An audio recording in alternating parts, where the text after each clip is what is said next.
Hello అండి, అందరికీ నమస్కారం. ఈరోజు నేను వినిపించబోయే కథ జీవించు నీకోసమే. కథ రచయిత్రి శ్రీపతి లలిత గారు. నేను సునీత. Welcome to Telugu Kathalokam. అక్కయ్య, మా వసు కొడుకు పెళ్ళి మీ ఊళ్ళోనే. నేను 2 రోజుల ముందుగా నీ దగ్గరికి వచ్చేస్తాను. ఎన్నాళ్ళయిందో నీ దగ్గర 2 రోజులుండి ఉత్సాహంగా చెప్తున్న శశితో, అవును కదా, మీ వసు కార్డు వేసి ఫోన్ చేసి చెప్పింది. మరి మీ ఆయనో అడిగింది శశి అక్క ఉష. ఆయన పెళ్లివారితో వస్తారు. పెళ్ళయ్యాక ఉండటం నాకు అవ్వదు. మళ్ళీ వ్రతానికి హైదరాబాద్ వచ్చేయాలి కదా, అందుకే ముందే వద్దామని ప్లాన్ చేసుకున్నాను. స్టేషన్ నుంచి నేను వచ్చేస్తానులే, ఎవరూ రావద్దు ఆగకుండా చెప్తున్న శశితో, అలాగే రైలు ఎక్కగానే ఫోన్ చెయ్యంటూ ఫోన్ పెట్టేసింది ఉష. తాను వస్తున్నానని చెప్తే ఎంతో ఆనందపడుతుందనుకున్న అక్క ఏదో నీరసంగా సరే అన్నదేంటి అనిపించినా అంత పట్టించుకోలేదు శశి. శశి ఉష అక్క చెల్లెళ్ళు. ఉష భర్త సూర్యం ఆంధ్ర యూనివర్సిటీలో ప్రొఫెసర్గా చేసి రిటైర్ అయ్యారు. వైజాగ్ లాసన్స్ బేలో ఇల్లు, మంచి పెన్షను, పిల్లలు అమెరికాలోనూ సెటిల్ అయ్యారు. శశి భర్త చంద్రం రాష్ట్ర ప్రభుత్వంలో మామూలు స్థాయిలో చేసి రిటైర్ అయ్యాడు. శశి కూడా కాలక్షేపం కోసం దగ్గరలో ఉన్న స్కూల్లో టీచర్గా చేరి ప్రిన్సిపాల్గా రిటైర్ అయ్యింది. సైనిక్పూరి దగ్గర చిన్న ఇల్లు కట్టుకున్నారు. వాళ్ళ పిల్లలిద్దరూ హైదరాబాద్లోనే విడిగా ఉంటారు. వసు అనబడే వసుంధర శశి ఆడపడుచు. ఆమె కొడుకు పెళ్ళి వైజాగ్లో జరుగుతుంది. అక్క చెప్పినట్లే శశి ట్రైన్ ఎక్కే ముందు ఫోన్ చేసి చెప్పింది. ఉదయం రైలు దిగగానే ఆటోలో అక్క ఇంటికి వెళ్ళింది. శశి వెళ్ళేసరికి 7 అవుతుంది. ఆటో దిగుతూ ఉంటే ఉషా చీపురు పట్టుకుని గుమ్మం దగ్గర చిమ్ముతోంది. చెల్లిని చూడగానే ప్రేమగా రావే అంటూ లోపలికి పిలుచుకెళ్ళింది. ఇంట్లో అడుగు పెడుతూనే దడుచుకుంది శశి. హాల్లో సోఫాల నిండా బట్టలు కుప్పలు కుప్పలుగా ఉన్నాయి. మధ్యలో టీపాయ్ మీద న్యూస్ పేపర్లు కుప్పలు. ఎక్కడ కూర్చోవాలో తెలియలేదు. తన బ్యాగ్ ఒక పక్కన పెట్టి డైనింగ్ టేబుల్ దగ్గర కూర్చుందామని చూస్తే అంతా మెతుకులు చెత్తాను. అదేమీ పట్టించుకోకుండా వంటింట్లోకి వెళ్ళి కాఫీ పెడతానంటూ ఉష ఒక కుర్చీలాగి పక్కనే ఉన్న టవల్తో తుడిచి శశిని కూర్చోమంది. శశికి కాఫీ ఇచ్చి బయటికి వెళ్ళి ముగ్గు వేసి గబగబా బట్టలు మెషిన్లో వేసి వచ్చి వంట మొదలుపెట్టింది. ఉషను హఠాత్తుగా ఎవరైనా చూస్తే ఆమె పని మనిషి అనుకుంటారు. వెలిసిపోయిన చీర, వదులుగా వ్రేలాడుతున్న జాకెట్టు, రేగిన జుట్టు, ఫ్రిడ్జ్లో నుంచి కూరలు తీస్తూ, భోజనాలు త్వరగా చేద్దాం, టిఫిన్ చేయనంటే ఆకలిగా ఉన్నప్పటికీ శశి సరే అన్నది. బావగారు ఎక్కడా అని అడిగింది. వాకింగ్కి వెళ్ళి అటు నుంచి మా అపార్ట్మెంట్ దగ్గర ఏదో రిపేర్ ఉంటే చేయిస్తానన్నారు, 1 గంటలో రావచ్చునంది. కూరలు నేను తరుగుతాను లేక, నువ్వు స్నానం చేసిరా అంటూ శశి కూరలు అందుకుంది. ఉష స్నానం చేసి వచ్చేలోగా పనమ్మాయి వచ్చింది. ఇక ఉష ఆమె వెనకాలే తిరుగుతూ, ఇక్కడ తొడవలేదు, గిన్నెలు సరిగ్గా కడగలేదు అంటూ ఆమెను విసిగించింది. నువ్వు ఇచ్చే జీతానికి ఇదే ఎక్కువ అంటూ ఆ అమ్మాయి విరుపులు. విచిత్రంగా అనిపించింది శశికి. ఆ అమ్మాయి వెళ్ళాక సగం పని ఉషే చేస్తూ ఉంటే, ఎందుకక్క అన్నీ నువ్వే చేస్తావు, ఆ అమ్మాయి చేత చేయించుకోరాదు అంది శశి. 1000కి 1000 జీతాలు కావాలి వాళ్ళకి, మా ఇద్దరికి ఏమంత పని, నాకు ఏదో ఎక్సర్సైజ్ ఉండాలిగా అంటూ వంట ముగించింది. ఉన్న 2 రోజుల్లో శశి గమనించింది ఏంటంటే, అక్క ప్రతి పైసా లెక్క చూడటం, పెన్షన్ మీద బ్రతకాలంటూ ఏది చౌకో అది తినటం, మంచి బట్టలు లోపల పెట్టి పాతవి తీసి అవే కట్టడం, ఆఖరికి కారు తీయాలన్నా పెట్రోల్ ఖర్చని బావని బస్సులో తిరగమనటం. శశికి అనుమానం వచ్చింది. నిజంగా వీళ్ళు డబ్బుకి ఇబ్బంది పడుతున్నారేమో అని అనిపించింది. అవకాశం దొరికినప్పుడు బావగారిని అడిగింది. బావా, నేను అడిగానని ఏమీ అనుకోకండి, మీకు డబ్బు ఇబ్బంది ఏమైనా ఉందా? నువ్వు ఇంకా అడగలేదేమిటి అనుకున్నాను శశి. దేవుడి దయ వల్ల మాకు ఆ ఇబ్బంది లేదు. నా పెన్షన్ దాదాపు 1,00,000 వస్తుంది. పిల్లలు మాకు వద్దన్నా వినకుండా 2 ఫ్లాట్లు కొంది మీ అక్క. దాని అద్దెలు 50,000 వస్తాయి. కానీ డబ్బు ఖర్చు పెట్టే దగ్గర ముందు ముందు ఇంకా అవసరం ఉంది అంటూ ఒక్క రూపాయి కూడా ఖర్చు పెట్టనివ్వదు. ఇష్టమైనవి తింటూ హాయిగా కావలసిన చోట్లకి తిరుగుతూ జీవితాన్ని ఎంజాయ్ చేద్దామంటే వినదు. ఇంట్లో వంట మనిషిని డ్రైవర్ని పెట్టుకునే స్తోమత ఉంది, కానీ నన్ను బస్సులో తిరగమంటుంది. అన్ని పనులు తను చెయ్యలేక చేస్తూ బాధపడుతుంది. ఏం చేయాలో తెలియటం లేదు. బాధను వెళ్ళిపుచ్చుకున్నాడు ఆయన. పెళ్లి హడావుడు అయ్యాక శశి 2-3 సార్లు అక్కకు ఫోన్ చేసి వాళ్ళ ఇంటికి ఆహ్వానించింది. ఉషకి కూడా ఇంట్లో చేసుకుని విసుగొచ్చేసింది. పైగా సూర్యం కూడా ఎక్కడికి వెళ్ళకి చాలా రోజులయ్యింది. వెళ్దాం అనటంతో ఇద్దరూ హైదరాబాద్ వచ్చారు. స్టేషన్లో శశి భర్త చంద్రం వీళ్ళ కోసం ప్లాట్ఫామ్ మీద వేచి చూస్తున్నాడు. వీళ్ళు రైలు దిగగానే రండి రండి, వెల్కమ్ టు హైదరాబాద్, మీ చెల్లెలు మీకోసం ఇంట్లో ఎదురు చూస్తోందని ఆహ్వానిస్తూ ఉంటే వీళ్ళ సామాను చంద్రం పక్కన ఉన్న అతను పట్టుకున్నాడు. ఉష అది చూసి అయ్యో మన సామాన్ అంటూ కంగారు పడుతూ ఉంటే చంద్రం నవ్వుతూ మనవాడే వదిన, సాయి మన డ్రైవర్ అన్నాడు. డ్రైవరే అంటూ నోరు వెళ్ళబెట్టింది ఉష. కారు ఇంటి ముందు ఆగాక అందరూ దిగారు. కాలనీ అంతా చెట్లు, విశాలమైన రోడ్లు, నీట్గా ఉంది. శశి చంద్రముల ఇల్లు చిన్నదైనా చూడముచ్చటగా ఉంది. మేమెప్పుడో మీ పిల్లల పెళ్ళిళ్ళకి వచ్చాము. ఇల్లు కొత్తగా ఉంది, ఏదైనా మార్పులు చేశారా అన్న సూర్యంతో ఏమీ లేదన్నగారు, కాస్త రెగ్యులర్గా రిపేర్లు చేయించడం, 5 ఏళ్లకు ఒకసారి రంగులు వేయించడం అంతే అన్నాడు చంద్రం. తమ ఇంటికి రంగులు ఎప్పుడు వేయించాము అని ఉష ఆలోచిస్తే 15 ఏళ్ళు అయింది. రిపేర్లు చేయించి కూడా చాలా కాలం అయిందని గుర్తుకొచ్చింది. అందుకే ఇల్లు పాతదిగా ఉంది అనుకుంది. ఇంటి లోపలికి అడుగు పెడుతూ ఉంటే హాయిగా అనిపించింది. తక్కువ సామాను ఉన్నప్పటికీ అన్నీ శుభ్రంగా సర్దున్నాయి. సోఫాలు, వాటి మీద కుషన్లు, కిటికీలకు తెల్లటి కర్టెన్లు వేసి ఎక్కడా బూజు దుమ్ము లేకుండా నీట్గా ఉంది. సాయి సామాన్లు తీసుకొచ్చి ఒక బెడ్రూమ్లో పెట్టాడు. డైనింగ్ టేబుల్ మీద ప్లేట్లు, గ్లాసులు అమర్చున్నాయి. మధ్యలో ఒక చిన్న వాసులో ఇంట్లో పూసిన తెల్ల ఎర్రగన్నేరు పూలు పెట్టున్నాయి. ఇంట్లో నుంచి మంచి అగరబత్తి పరిమళం వస్తుంది. ప్రయాణం బాగా జరిగిందా అంటూ పలకరించిన శశిని చూసి ఉషకు సిగ్గేసింది. అప్పటికే స్నానం చేసి ఇస్త్రీ చేసిన నూలు చీర కట్టుకుంది. తల శుభ్రంగా దూకుని చిన్న క్లిప్పు పెట్టుకుంది. పూజ కూడా అయిపోయినట్లు ముఖాన బొట్టు, కింద చిన్న కుంకుమ బొట్టు ఉంది. ఉషకి తాను శశి వచ్చినప్పుడు ఎలా ఉందో గుర్తొచ్చి సిగ్గేసింది. అక్క, ఫ్రెష్ అయ్యి రండి, టిఫిన్ రెడీగా ఉంది అంది. ఏకంగా స్నానం చేసేస్తానంటే బాత్రూమ్ చూపించింది. లోపల శుభ్రమైన టవలు, కొత్త సబ్బు, కొత్త టూత్ బ్రష్, పేస్టు, చిన్న నాప్కిన్ అన్నీ ఉన్నాయి.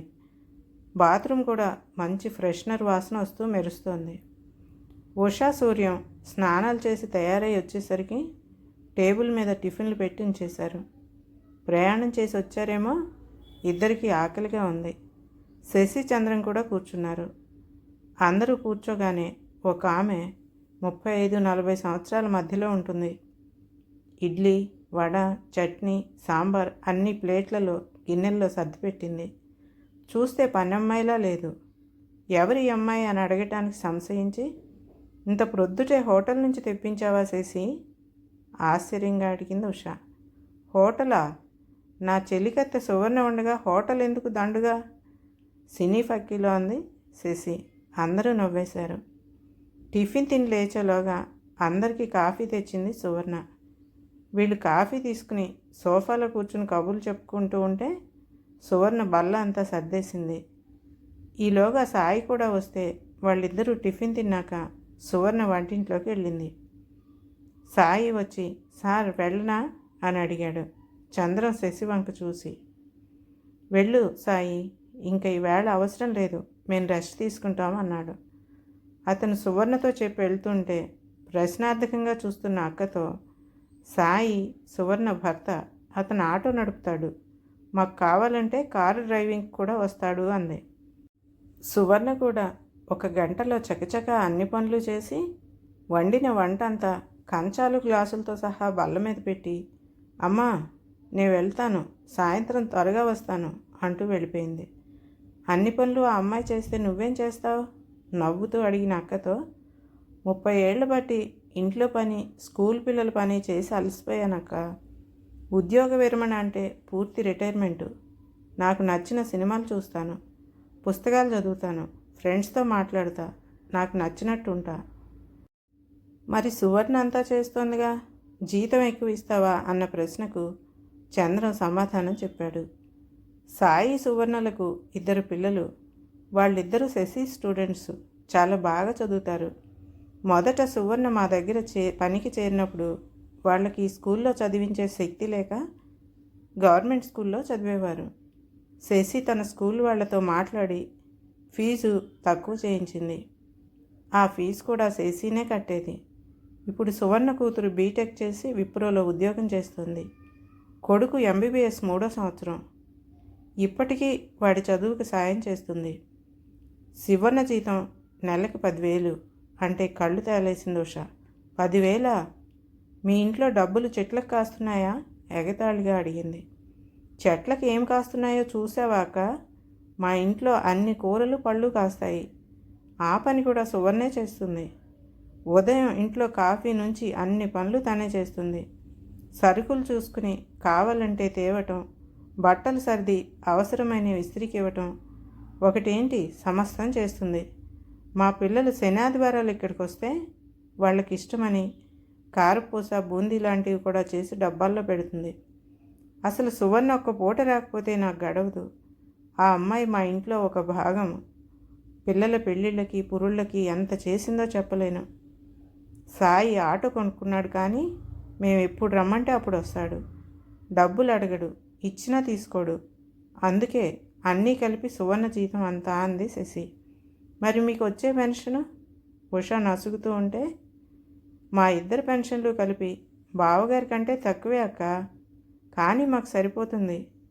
మేము పిల్లల్ని అడగము, వాళ్ళకి మేము ఇవ్వము. వాళ్ళు సంపాదించుకుంటున్నారు, వాళ్ళ ఖర్చులు వాళ్ళు చూసుకుంటారు. మెడికల్ ఇన్సూరెన్స్ ఉంది. రిటైర్ అయినప్పుడు వచ్చిన డబ్బులు మా పేరు మీదే డిపాజిట్ చేశాము. ఎమర్జెన్సీకి ఉంటాయి. ఇప్పుడు మేము డబ్బు ఆదా చేసి ఎవరికి ఇవ్వాలి? దాన ధర్మాలు చేసినా ఎక్కడో అనాథాశ్రమాలకు వెళ్ళి ఒక పూట తిండి, 4 పాత బట్టలు ఇచ్చినా ఏమవుతుంది? మన ఇంట్లో పనిచేస్తున్న వాళ్ళు కూడా పేదవాళ్లే కదా. సాయం చేస్తే వీళ్ళ బ్రతుకులు బాగుపడతాయి.